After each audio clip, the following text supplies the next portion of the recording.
நான் C Joseph Vijay எனும் நான்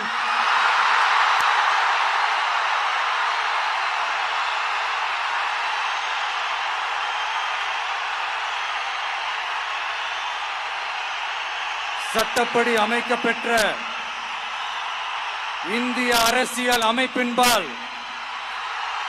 உண்மையான நம்பிக்கையும் மாறா பற்றும் கொண்டிருப்பேன் என்றும் இந்திய நாட்டின் ஒப்பில்லாத முழு முதல் ஆட்சியையும் ஒருமையையும் நிலை நிறுத்துவேன் என்றும் தமிழ்நாட்டு அரசின் முதலமைச்சராக உண்மையாகவும் உளச்சான்றின்படியும் என் கடமைகளை நிறைவேற்றுவேன் என்றும் அரசியல் அமைப்பிற்கும் சட்டத்திற்கும் இணங்க அச்சமும் ஒருதலை சார்பும் இன்றி விருப்பு வெறுப்பை விலக்கி பலதரப்பட்ட மக்கள் அனைவருக்கும்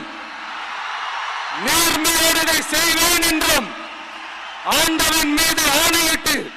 உறுதிமொழிகிறேன்.